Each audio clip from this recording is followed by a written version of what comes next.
Di tengah agresi militer Amerika Serikat bersama Israel terhadap Iran yang memicu khawatiran akan kemungkinan terjadinya Perang Dunia Ketiga, perhatian publik di negeri pemasam justru teralihkan oleh satu hal lain. Bukan oleh protes dalam negeri, bukan pula oleh tekanan yang datang dari luar Kongres, melainkan oleh sebuah bencana yang terus berulang.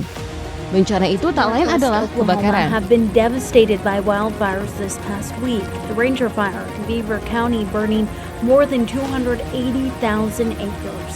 We're staying on top of breaking news now at 7. We now know a person caused the more than 13,000-acre brush fire burning in Collier County. Look at your screen. Kebakaran tersebut terjadi di negara bagian Florida, Amerika Serikat, yang dilaporkan telah melalap wilayah sedikitnya 35.000 hektar. Lebih buruk lagi, api yang berkobar itu baru berhasil dikendalikan sekitar 50%. Artinya kebakaran masih berpotensi meluas selama api belum benar-benar bisa dipadamkan sepenuhnya. Kini sebuah pertanyaan mulai muncul, apakah ini sekedar bencana alam yang datang secara musiman atau justru sebuah karma dari Tuhan? Peristiwa kebakaran ini bermula hampir tanpa tanda yang jelas. Pada awalnya hanya terlihat asap tipis yang muncul dari hamparan rawa luas di Florida Selatan.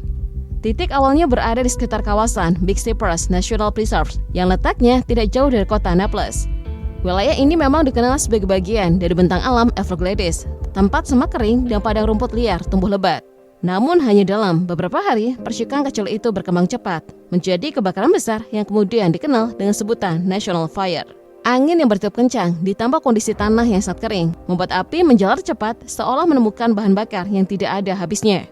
Dari luas awal yang hanya beberapa ribu hektar, area kebakaran segera melonjak hingga mendekati 12.000 hektar. Jika dibayangkan luas itu setara dengan sekitar 33.000 lapangan sepak bola yang berubah menjadi bara. Laporan terakhir bahkan menunjukkan bahwa api sudah melahap wilayah sekitar 35.034 hektar. Angka tersebut masih berpotensi terus bertambah karena kebakaran baru berhasil dikendalikan sekitar 53%. Asam hitam pekat terus membumbung tinggi ke udara dan mengikuti arah angin, menyelimuti langit Florida Selatan dengan kabut kelabu yang tebal. Dampaknya langsung terasa pada jalur vital di negara bagian tersebut. Interstate 75, khususnya ruang legendaris sepanjang 80 mil yang dikenal sebagai Alligator Alley, sempat terpaksa ditutup sementara. Jalan penghubung utama antara wilayah timur dan barat Florida itu lumpuh karena jarak pandang turun hampir menjadi nol. Para pengemudi diperingatkan untuk menghindari kawasan tersebut karena asap yang sangat tebal membahayakan keselamatan. Walau akhirnya dibuka kembali, beberapa jam kemudian, penutupan ini menjadi gambaran jelas betapa seriusnya situasi yang sedang dihadapi. Apa yang membuat api ini cepat membesar? Kuncinya satu, kekeringan. Laporan US Drought Monitor menyebut 98% wilayah Florida sedang dilanda kekeringan dengan level berbeda-beda. Lebih dari 67%-nya bahkan masuk kategori severe drought atau kekeringan parah yang disebut sebagai yang terburuk dalam 25 tahun terakhir. Sejak musim badai 2025 yang nyaris tanpa hujan berarti tanah Florida seperti kehilangan cadangan air. Biasanya badai tropis membawa kerusakan, tapi juga menyuplai curah hujan besar. Tahun lalu, hujan itu tak datang. Musim gugur hingga musim dingin pun tetap kering. Akibatnya, vegetasi berubah jadi bahan bakar alami. Rumput liar, semak, dan dedaunan kering jadi sangat mudah terbakar. Bahkan percikan kecil saja cukup untuk memicu kebakaran besar. Sejauh ini, skala kerusakan memang belum menimbulkan korban jiwa besar, seperti tragedi di negara bagian lain pada tahun-tahun sebelumnya. Namun dampak lingkungan tetap signifikan. Ribuan hektar habitat alami terbakar, mengancam ekosistem khas Everglades yang menjadi rumah bagi berbagai satwa liar. Di sisi lain, gangguan transportasi dan aktivitas ekonomi lokal sulit dihindari. Asap tebal juga memicu peringatan kualitas udara bagi warga sekitar. Sejak awal 2026, lebih dari 650 titik kebakaran hutan terpantau di seluruh Florida. Artinya ini bukan kasus tunggal, melainkan bagian dari gelombang kebakaran yang lebih luas. Florida Forest Service mengerahkan armada pemadam secara besar-besaran. Tim darat bekerja tanpa henti, membawa sekat bakar untuk menahan penyebaran api, sementara dukungan udara memantau dan menjatuhkan air di titik-titik panas. Koordinasi lintas lembaga dilakukan karena situasinya dinilai luar biasa. Tapi pekerjaan mereka jelas tidak mudah. Angin yang berubah-ubah membuat pergerakan api seperti berpindah arah tanpa pola yang pasti. Ditambah lagi kelembaban udara yang sangat rendah mempercepat munculnya titik api baru, bahkan di lokasi yang sebelumnya sudah sempat dipadamkan. Inilah gambaran terbaru kebakaran di Florida. Bermula dari lahan yang mengering, membesar karena hembusan angin dan kekeringan ekstrem, lalu memaksa mobilisasi besar-besaran petugas pemadam. Ini jadi peringatan keras saat alam kehilangan keseimbangannya, dampaknya bisa datang tiba-tiba, dan skalanya bisa langsung mengerikan. Kebakaran besar di Florida ternyata bukan kasus tunggal. Ia hanya satu bagian dari gelombang kebakaran yang sedang melebar di berbagai wilayah Amerika Serikat.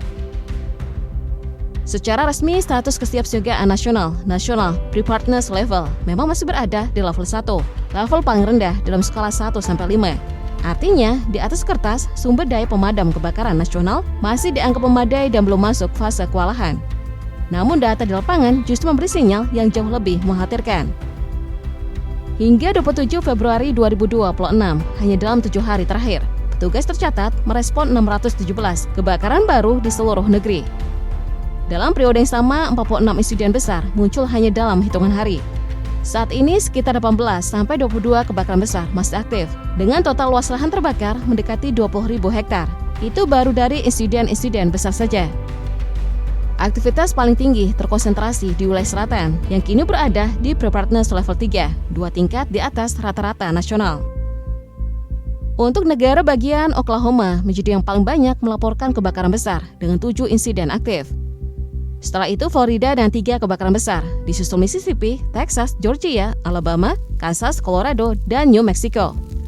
Polanya nyaris sama, angin kencang, semak yang mengering, dan suhu hangat yang muncul di luar pola musim dingin. Kombinasi membuat api menyebar jauh lebih cepat.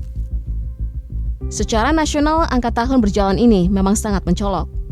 Hingga 27 Februari 2026, Amerika Serikat telah mencatat 7.895 kebakaran dengan total 156,2 hektar lahan terbakar. Jika dibandingkan dengan periode yang sama pada tahun 2025, perbedaannya cukup jauh. Tahun lalu tercatat 5.245 kebakaran dengan 43,9 hektar lahan terbakar. Bahkan rata-rata 10 tahun terakhir pada periode yang sama hanya sekitar 4.323 kebakaran dan 37 hektar lahan terbakar. Artinya luas wilayah yang terbakar tahun ini hampir 4 kali lipat dari rata-rata 1 dekade terakhir pada waktu yang sama. Meski begitu, ada satu kabar yang sedikit menenangkan. Sebanyak 36 kebakaran besar dilaporkan berhasil dipadamkan atau berhasil dikendalikan. Tim pemadam di berbagai negara bagian dinilai masih cukup efektif dalam melakukan initial attack, yaitu penanganan cepat pada fase awal sebelum api berkembang lebih besar. Banyak titik api dapat ditangani sejak periode operasional pertama, berkat koordinasi lintas lembaga, dukungan udara, serta mobilisasi cepat personel darat. Namun kondisi cuaca tetap menjadi ancaman utama. Di wilayah Tenggara dan Florida, kombinasi suhu hangat, udara kering, serta angin kencang meningkatkan potensi kebakaran. Front dingin yang bergerak melintasi Florida bahkan diperkirakan membawa badai petir disertai kilat yang justru dapat memicu munculnya titik api baru. Sementara itu, sebagian wilayah barat masih tergolong kering, meskipun ada sedikit potensi hujan ringan di kawasan Intermountain. Dari sisi dampak, sejumlah negara bagian telah mengeluarkan pengumuman kondisi darurat akibat kebakaran dan kekeringan ekstrem. Kerugian ekonomi mulai terasa, terutama pada sektor pertanian dan peternakan di wilayah selatan. Beberapa permukiman juga dilaporkan sempat terancam, terutama di Florida, Texas, dan Oklahoma. Meskipun sebagian besar berhasil diamankan sebelum api mencapai pusat komunitas. Hingga kini laporan korban jiwa besar belum muncul dalam skala nasional. Namun kerusakan infrastruktur dan lingkungan terus bertambah. Fenomena ini juga menunjukkan perubahan pada pola musim kebakaran. Selama ini puncak kebakaran biasanya terjadi pada musim panas, terutama sekitar bulan Agustus. Namun kini, bahkan menjelang akhir Februari saja, ribuan kebakaran sudah tercatat. Catatan historis memang memperlihatkan fluktuasi dari tahun ke tahun, tetapi luas wilayah yang terbakar pada awal 2026 menjadi salah satu yang tertinggi untuk fase awal tahun jika dibandingkan dengan banyak tahun sebelumnya. Peristiwa kebakaran yang melanda Amerika Serikat ini pun memunculkan berbagai narasi. Sebagian orang menyebutnya sebagai asap, sementara yang lain memandangnya sebagai konsekuensi dari krisis iklim dan pola cuaca ekstrem yang semakin sulit diprediksi. Secara ilmiah, penjelasan yang paling masuk akal tetap pada kombinasi faktor alam, kekeringan panjang, angin kencang, serta vegetasi yang mengering sehingga mudah terbakar. Perkembangannya ke depan sangat bergantung pada curah hujan dan stabilitas angin. Jika hujan turun secara konsisten, resikonya dapat berkurang. Namun bila kondisi kering terus berlanjut, bukan tidak mungkin titik api baru akan kembali muncul dan memperpanjang musim kebakaran tahun ini.